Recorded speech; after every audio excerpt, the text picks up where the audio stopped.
Whatever happens in life, these three will happen anytime. Don't trust people a long time ago. It was a rich state where a thief was located in the same city. A famous city was located. Those who lived and passed away by stealing small mare used to live, but his stomach was stolen. It was getting difficult to fill one day. He thought sin is a sin, whether it is small, or if the big is caught, then the punishment is equal. If you get it, why not steal this big? With the idea, he decided that the treasure will rob the darkness of the night. He secretly entered the palace and somehow reached the treasure, but there is heavy watch. He got scared after seeing the guard. It was difficult for him. He thought, if I try to do it, then definitely caught. He will go back disappointed. Was there a new trick in his mind? He thought, if I wore the king's clothes, so no one will doubt me of this idea. He moved towards the king's shan room, gently removed the curtain and peeped inside, and saw his senses flew away from him. Sleeping on the bed, and his queen is awake. The queen was with the king without clothes. Seeing this, the thief's courage to answer. She hid in a corner of the queen's gold, started waiting. After a while, he removed the curtain again, saw but the queen was still awake. The thief thought to wait for some time, and there, sitting on a table kept, but as soon as he sitting a glass of water placed on the table, accidentally Rani went to choke after hearing the sound of falling, and immediately came out with a sword, put a sword on the neck, and in a harsh tone, "Boli, who are you and what are you doing here? Tell me the truth or else I will cut off your head in one stroke." The thief started trembling with fear, and with folded hands begged Rani Sahiba, "Have mercy on me. I am a poor thief. I came to steal, but I did not harm anyone. If you kill me, then my small children will become orphans." Rani thought for some time and then said, "Okay, I can leave you, but on one condition." The thief hesitantly asked, "What is the condition?" Rani smiled and said, "You will have to spend the night with me, only then I will leave you." Hearing this, the thief became more scared. "Rani Sahiba, what are you saying? I am a petty thief, and you are the queen of the king. I do not have the guts to do that to you." But the queen did not listen to him. She picked up her sword and threatened him, saying, "If you want to save your life, then listen to me, or else I will send Yamraj right now." This situation became even more terrifying for the thief. He thought, if I refuse, I will die. Even if I agree, death is certain if the king wakes up. After thinking for a while, the thief said yes, after seeing the beauty of the queen.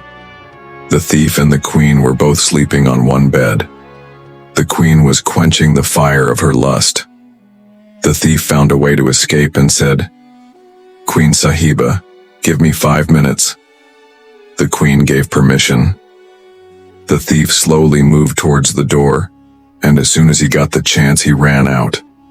But the guard standing outside caught him and asked, "Who are you?"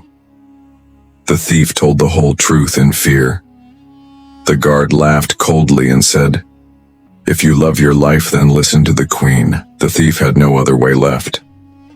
He went back to the queen and said, "If the king wakes up, then both of us will lose our lives. So you will have to kill the king first." The queen thought for a while, then picked up the sword and in one stroke severed the king's head. As soon as the king's head fell, the queen fell unconscious. The thief took advantage of this opportunity and escaped from the palace. In the morning, when there was a commotion in the palace, everyone was shocked to know that the king had been murdered. The queen started mourning over the king's death, but only one guard knew the truth. He asked the queen, "Rani Sahiba, tell me the truth. Who killed the king, you or the thief?" The queen was shocked. She thought that if the truth comes out, her death is also certain. So she cleverly said, "If you want to know this secret, then go to an old woman living in the forest outside the city. She can tell you the truth." The guard immediately went to the old woman in the forest. He fell at her feet and requested, "Tell me who killed the king." The old woman looked into his eyes, and she said, "If you want to know the truth, then cut the head of the goat tied outside. When its head starts flying in the air, then hold its ears and hang wherever it takes you. You will get the answer there." The guard followed the order, and holding the goat's ears, the goat started flying in the air. The guard took him to a horrible cave. There lived a jinn and his beautiful wife. When the jinn went out, his daughter came out. Seeing the guard, she thought that he is young and strong. "If I keep him alive, then he will be useful to me." She changed herself into a beautiful girl and subdued the guard. She stayed with him the whole night, and when the morning came, she turned him into a fly and stuck him on the wall. The guard stayed there for many days. Then he remembered his family. One day he got a chance and he ran away. But after some time, he again started remembering that girl. He went to the old woman and again requested to go to the cave. The old woman said, "First you have to bring your son." The guard brought his son. The old woman said, "Just like you cut the head of the goat, cut off your son's head." The guard had gone mad in the intoxication of love. As soon as he raised his sword, the old woman held his hand and said, "Now you know the answer to your question. Never trust 3 things. 1. Lust. It makes a man blind, just like the king died. 2. Greed. It can force anyone to sacrifice his loved ones.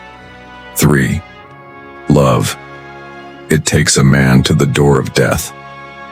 The guard was stunned to hear the old woman's words. He thought about his desire to know the truth. He did not find out the truth about the king's murder. But the 3 things that the old woman pointed to were enough to open his eyes. The guard mustered courage and asked the old woman again. Asked Mother, "Can I still not know the truth of the king's murder?" The old woman smiled and said, "The truth is in front of you, but your eyes are not ready to see it." The guard got confused and returned to the palace and met the queen again. The queen was looking mournful till now, but a new doubt had arisen in the eyes of the guard. He told the queen, "It is my duty to take revenge for the king's murder, but if I misidentify the murderer, then this will also be a crime." The queen said in a serious tone, "It is useless to discuss this matter. Without the king, this kingdom has become orphan." The guard bowed his head, but he was determined to solve this mystery. He secretly interrogated the other guards of the palace, and slowly he started getting a glimpse of the truth. Some servants told him that there was tension between the king and the queen for the last few months. The king. There was a suspicion that the queen was interested in some other man. Hearing this, the guard assumed that the queen must have got the king killed, but without proof, he could not do anything. So he started keeping an eye on the queen. After a few days, one night he saw that the queen secretly went to an old temple situated at the back of the palace. The guard followed her, and there he saw that the queen was meeting a strange man. He was none other than the thief who had come to loot the king's treasure. The queen said to the thief, "The king is no more, but you should go away from here because people have started suspecting me." The thief laughed and said, "I will go, queen, but remember, if something happens to me, then your secret will be revealed to everyone." The guard heard everything. Now he had the whole truth, but he thought that if I tell this to everyone, will we get justice, or will some other person greedy for power become the king? He decided to take advantage of this opportunity to confront the queen directly. The next day he reached the court and said to the queen, "Queen, I know the truth, but I want you to accept it yourself." The queen was shocked at first, but then she kept her composure and said, "You don't have any proof." The guard replied, "I have heard you and the thief talk." The queen was now scared. But she played one last trick. She announced in front of everyone in the court that the guard is accusing me falsely. But just then the palace guards came and informed that the thief whom the queen had asked to escape from the palace was found dead. Someone had slit his throat. The queen understood that now she had no way to escape. She took out her sword and stabbed herself in the heart. The kingdom had lost a king, and now the queen too. But the guard was still confused. What was the truth? Was there any benefit in confronting him? The old woman's advice was echoing in his ears. Don't trust three things: lust, greed, and love. These three can lead anyone to ruin.